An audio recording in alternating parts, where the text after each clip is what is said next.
Hello class, and welcome back. Today we're going to be talking about human development. Human development is one of the most fun topics because we get to talk about how you and I and everybody you know grew and developed in the process and the changes that we underwent and are undergoing as we live this exciting life. Also, we get to talk about babies, and that's a lot of fun. A couple of my neighbors are having babies. One just had one a couple weeks ago. One is past her due date already. So I'm getting ready to watch this process in real life, and it's exciting. People began to study children after really the Industrial Revolution we figured out that it wasn't good to have children treated as little adults, because they're not. They're fundamentally different creatures. Although they're the same and over their life they'll develop into adults, they're not, and they develop differently. So most developmental psychologists actually study children's development. And we're going to go from the beginning all the way to the end, from conception to death. That process of human development is really intricate and wonderful and neat, and you can learn about it and apply it to your life and to the life of the people that you know and love and those around you who you want to care for. So let's talk about the beginnings. For those of you that don't know this, I hope I'm not ruining anybody's virginal ears. You began through sex. Now that's not necessarily true. There are people who were born via in vitro fertilization or other reproductive medicine processes. And in vitro fertilization, I actually had one student about 2 semesters ago who, when I was teaching this class, I was like, you were all born through sex, unless you were IVF. Was anybody IVF? And she raised her hand and she's like, my parents had me through IVF. And I was like, wow, that's amazing. The first student ever that I had who that's how they started. But sex is the way that people start, and there's a good reason. What is sex? Well, it's a whole huge thing. I'll teach a whole other class on human sexuality. But for our purposes in development, there's a really beneficial thing about sexual reproduction rather than asexual reproduction. Asexual reproduction, like say one of these plants around me or something like bamboo, is asexual in its reproduction. So when a bamboo shoot reproduces, I don't know the botany of that, but when it reproduces another duplicate of itself. So imagine like me, and then bloop, there's another one of me. That's scary. Don't imagine that too long. But what would be the problem with that? Well, what if there was some environmental change that made bearded men all die? Maybe the coronavirus only targeted bearded men and women, right? But it targeted beards. So I had a characteristic that made me more susceptible to dying, and therefore not living and not helping my offspring, or not having any offspring, right? If you die before you have any, that could decrease my evolutionary fitness, my genetic fitness, and thereby make me more susceptible to that. If all my offspring were all these bearded babies, right, because I have a beard, then they might all die too, right, if this environmental catastrophe comes and destroys everybody with a beard. So sexual reproduction allows for the input genetically of 2 organisms to combine their genes into one. This provides us with wonderful defense and wonderful variation. Again, diversity is wonderful, and diversity genetically is also great. That doesn't mean that it's terrible if you're an identical twin. My wife's cousin has identical twins, and that's wonderful. But what it does mean is that they are susceptible to very similar things environmentally. Sexual reproduction is important so that there's not something that's going to wipe all of us out at one time. So that's how it starts. For those of you who don't know, go take my human sexuality class. I'm not going to talk about it here. But sex between a man and a woman, when a woman's ovulating, it only happens about once, 24-hour period that she can get pregnant every 28 to 32 days. It's sort of in this range. Now, it doesn't mean that necessarily sex in that time will result in pregnancy, but it is the only time during her ovulatory cycle that in the phase of estrus, she's able to become pregnant. Now, conception is when the sperm coming from the male, which is the gamete cell of the male. Gamete cells are weird cells, weird and wonderful, in that they only have half of the complement of your DNA, right? So my sperm cells and my wife's egg cells are the only cells in our bodies that had half, but they're the only ones that put together could have created complete unique person in the 3 boys that we have inside the house who are making a ruckus right now. The gamete cell is sort of really weak and incomplete, but together creates another human. So after ejaculation, then sperm from the male can be in the female's body. In her reproductive tract, if it gets into what's called the cervical os, the hole in her uterus, then it can go up the uterus, out the fallopian tubes, out into the body. Now, in the body is actually where ovulation occurs, despite the fact that it's not really the reproductive tract. The ovaries of a female release her egg, and that's her gamete cell. That gamete cell is the largest cell in the human body. It's huge.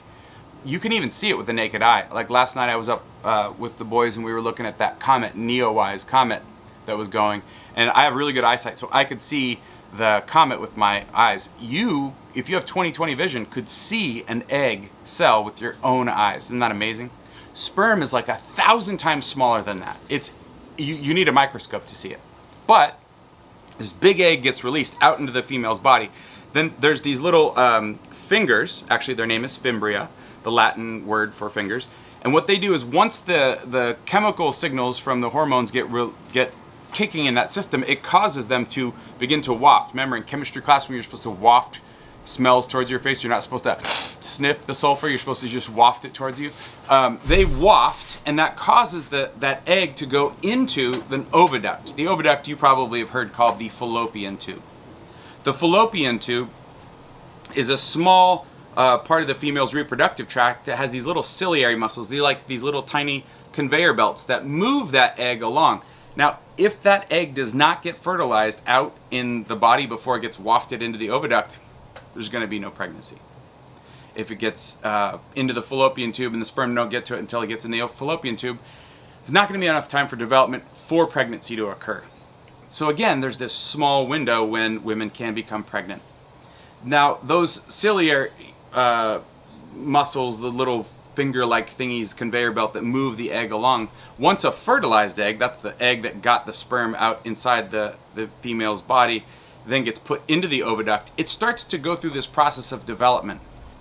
When the sperm gets kind of sucked in to the female's egg, it shares its genetic code, or half the genetic code of the genetic father, with the genetic code of the genetic mother. And the cell, that egg cell, basically acts as the sort of boundary for the development to start. And what starts in there is this process where the cells begin to divide. They make replicas of themselves and then divide, and then create 2 cells instead of where there was 1.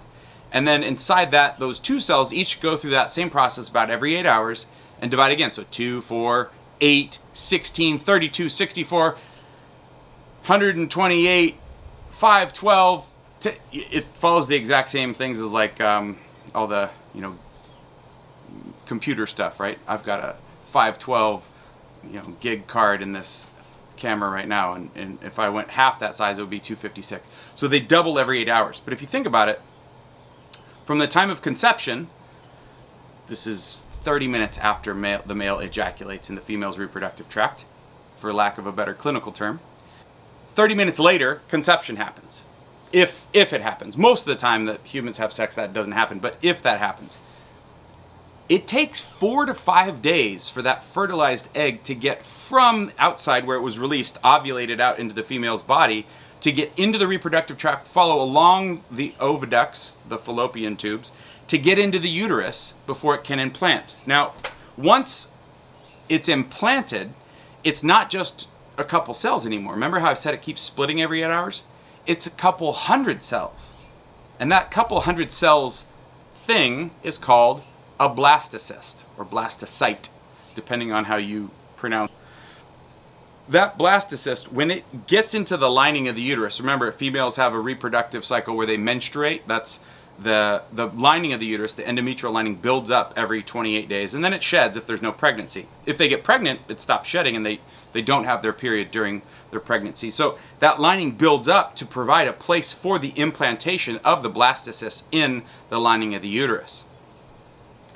That is the technical medical time that a woman becomes pregnant. What happens when that ball of cells implants into the lining of the uterus is a cascade of hormonal shifts go all over the female's body. Progesterone raises up to a level to promote and to keep that pregnancy, and it shifts a whole bunch of things in her body. Again, promoting the growth of that the baby, but then also suppressing the normal cycle of ovulation, menstruation, where she's not going to ovulate, she's not going to menstruate. It's going to just promote the growth. Sorry, there's flies out here. Okay. So now she's pregnant. That's the actual beginning of pregnancy, is 5 days after, 4 or 5 days after you had unprotected sex. That's the word that we call that, or just whatever kind of sex you want to say. When she becomes pregnant, from that moment, it takes about 38 weeks for her to have a baby come out of her body. I say about because there's variations. There are racial disparities in how long gestation is. Gestation is the term from when you become pregnant, remember that, implanting, until you give birth. So the differences aren't that big between different racial groups, but there's some good papers out in gynecological literature, in journals of obstetrics that talk about differences in racial gestational time. But here's the deal. You need about 34 of those weeks post-pregnancy happening for the baby to be fully formed. So what we call a full-term pregnancy is actually 36 weeks, but there's a problem with the way that doctors count your pregnancy. You see, they begin to count pregnancy as the day you started the last period you had, right? So menstruation, when you're bleeding, the lining of your uterus out, that's when they count you as pregnant, but for sure at that point you are not pregnant. Now they do it for medical reasons, and they have their reasons, but we've learned colloquially to say that women are pregnant for 40 weeks. We call it a 40-week gestation period. You're not really pregnant for 40 weeks. If you were really pregnant for 40 weeks, that would be 2 weeks overdue. But there's another thing about that gestational period is there's variation. When they give you a due date, I said my neighbor's pregnant and she's a couple days past her due date. There's no worry. She's actually she's a certified nurse midwife. She knows more about this than I should. I should have her over here if it wasn't for social distancing to teach you guys about this. But the reality is there's about a 2-week window either side of your due date that's totally normal for women to give birth within, which doesn't sound good to women who are planning for something, especially if it's your first time. It might be nerve-wracking. People find themselves waiting and they get nervous about when it's going to come and all that sort of stuff. But it's a 2-week window. It could happen 2 weeks before or 2 weeks after, and that's normal. If it happens more than 2 weeks before, we call that a premature birth. If it happens more than 2 weeks after, we would say that that's a late birth. And that's something that causes doctors to get worried because the complications in delivery become more and more likely to happen. When my wife first got pregnant with our oldest son, he's 12 now, the first thing we did when we found out she was pregnant is that we went to the store and we went to Barnes & Noble. Children, there used to be these big, giant buildings where tons of books were around and you could purchase them of all sorts of... This is well before Amazon, but nonetheless, we went to Barnes & Noble and we looked in the pregnancy section and we started reading these books, and we bought this very popular book called What to Expect When Expecting. Really great title for a book. So if you're pregnant or you get somebody pregnant and you want to buy them a book, do not buy them What to Expect When Expecting. It's horrible. That's like buying them Cormac McCarthy's The Road if they have a son. It's terrible. Do not buy them that book. Why? Because the book goes through every single thing science knows could happen to go wrong. And the reality is that for the vast majority of women, for the vast majority of new dads, everything's going to go perfectly normally. This is a good thing to renew yourself and reduce your anxiety. I think there's way too much anxiety surrounding childbirth in our culture and some other issues, but anxiety is a big one that we can sort of take hold of, is tell people to relax. Most likely everything's going to go okay, and you can do this. If you couldn't do this, even though you don't know you can do it, if you don't know you can be a dad, you don't know you can be a mom, you don't know these things, the reality is either God made you able to do it, or evolution made you able to do it. But nonetheless, if those weren't true, none of us would be here. I don't care about your belief system. What I care about is the reality of we all got here. And we all got here in the same developmental process. It's a scary one. It's a painful one for the females. It's a trying one for involved fathers. But you can do it. If you couldn't, none of us would be here. So remember that. It's also a transcendent experience. It's also something very, very valuable, spiritual for most people, where they become more than themselves in this process. So that's something to note. Human development, especially at the beginning, isn't just about the individual organism, it's about the group around it. We are the ultra-social species, as we'll see later in this class. And when we add more to our social group, that is a tremendous, tremendous experience.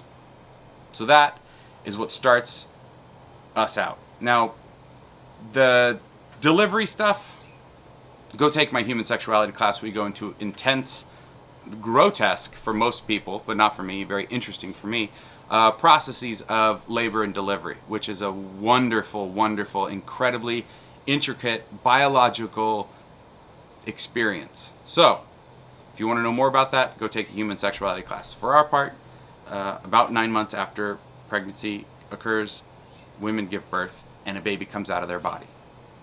Whether it be vaginally, which is what happens most of the time, or cesarean, the baby comes out. When that happens, then development begins. And so next thing we're going to talk about is what do babies come equipped with and what do they need to gain?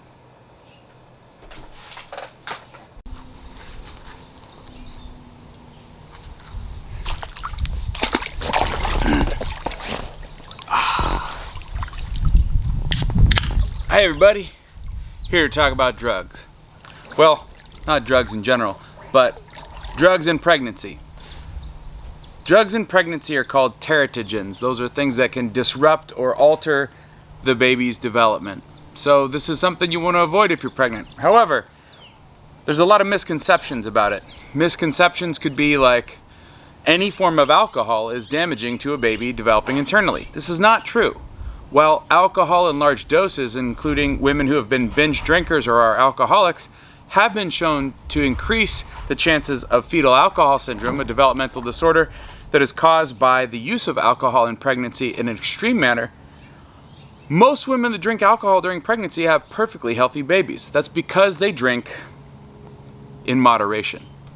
That's a really important thing. If you think about France, who has extremely high fetal and maternal health outcomes, there's really no problems with their babies, and we don't see fetal alcohol syndrome there, where it's very regular for women to enjoy a glass of wine with dinner, and they don't have as much binge drinking as here in the United States. So when you hear warnings from our physicians from ACOG, the American Board of Obstetrics and Gynecology, which says do not drink during pregnancy, what they're really talking about is don't binge drink.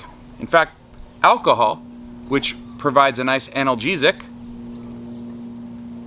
pain reducer, and it acts as a muscle relaxer. Sometimes women who are pregnant have swelling. It also can improve blood flow. So these are two elements where you hear one thing about it being dangerous for women. Another thing is that it might not be as dangerous as you think. So take into consideration when you hear something that it's much more complicated than that. Now, if you want to avoid alcohol because there is a potential for it to be bad in large amounts and cause fetal alcohol syndrome, by all means, don't drink alcohol if it's not a part of your regular life. But if you avoid it as though that's something that's going to guarantee you no problems in pregnancy, I don't think that that's really substantiated by science and base rates and statistics about women who do partake in alcohol during pregnancy. Another thing that's come up a lot is marijuana. While there isn't really great data on marijuana's effects as a teratogen, some have purportedly said that there's no effects of marijuana on pregnancy. And so because the data isn't in perfectly on that, I'm going to start with a little bit of trepidation. Now, marijuana is, again, just like alcohol, a central nervous system depressant. And while we don't have any evidence that's hard and fast and true and reliable that says that smoking or partaking in THC, tetrahydrocannabinol, the active ingredient in marijuana, that is a known teratogen. Think about this. What's the goal of a mother? Is to have a healthy baby and then to raise her child up to be a healthy individual. Now, often women make incredible sacrifices in order to do this. They should be lauded. We should be praising women for the incredible thing they do in both birthing children and then raising them. Yet, a lot of women who use marijuana are addicted to it, either psychologically or physically or both. And they use it to lessen their anxiety or to deal with social pressures. And this is something that I think could affect children, especially from having a mother who's cognizantly present with them during their very vulnerable first years, the years where a mother should be very attentive to her baby, should be very thoughtful about how well her brain is functioning in order to ensure her child's development is happening. So, with that being said, while we don't have hard and fast evidence that marijuana provides an active teratogen, we do know that it's unhealthy for mothers to be unattentive to their babies. And what is the effect that, say, too much alcohol or too much marijuana is going to do? Is it's going to make you an unattentive mother. Same thing for fathers, right? Too much alcohol, too much marijuana is going to make you an unattentive father. Think about that and learn to moderate your use of drugs and alcohol so that you achieve the effect that you desire without consequences that are put forth on your children. All right, some other things. Don't do cocaine. Don't do ecstasy. Don't smoke. These are known teratogens. Smoking cigarettes causes known problems with fetal development. We know that cocaine is a terrible thing for a developing fetus, crosses the placenta and affects the child. Methamphetamines, do not use methamphetamines. Those are obvious ones. Heroin, don't use heroin. But there are some other ones that are a little bit trickier. For example, I hear a lot of women say, oh, don't eat any sushi. The Japanese eat a lot of sushi and are the longest living people on earth. Think about that before you go, oh yeah, people can't eat sushi or fish when they're pregnant. This makes no sense. Again, you have to take some consideration into humans' variability and understand that sushi, if you eat bad raw fish, that's probably going to be bad for anybody, pregnant or not. But just not eating sushi isn't going to solve the problems of having a perfectly healthy pregnancy. What goes with sushi is a high protein and diet full of omega-3 fatty acids, which are known to be helpful for fetal development. So fish is good for you. Coffee. I've heard a lot of women say, don't drink coffee. Well, listen, you might be very tired when you're pregnant. Again, in moderation, caffeine is a stimulant drug, a central nervous system stimulant, that you should use in moderation. It does dehydrate you, and that's something that you should note. When you are pregnant, your body takes on about half as much more water, so 150% of your normal amount. And that's all in blood, right? So you increase your blood supply. You do need more water, and coffee dehydrates you. It makes you pee out more than you take in terms of hydration. So again, use any form of drug in moderation and carefully to achieve your goal, and also be wary of those drugs we know have no real benefit and only cause pain, like say cocaine, smoking nicotine cigarettes. The jury's out on vaping, but I would suggest that if you can't learn to control the behavioral aspects of vaping, you have some personal work to do to really make yourself more of a behaviorally mature person than somebody who's addicted to vaping cigarettes and can't put away something that they desire out of a physical addiction to it for the greater good of their own child's benefit. So, that being said, cheers.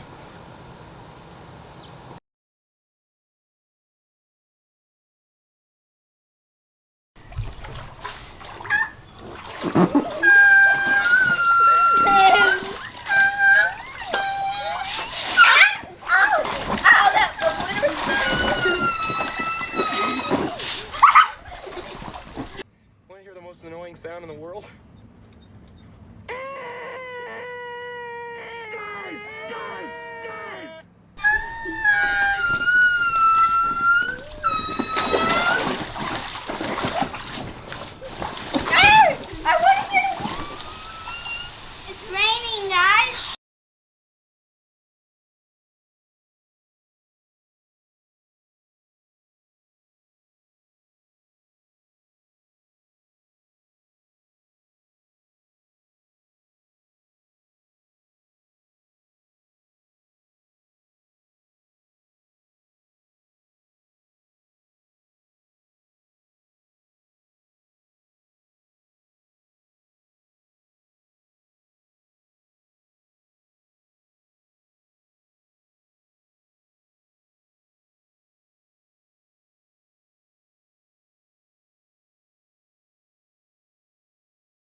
with these giant brains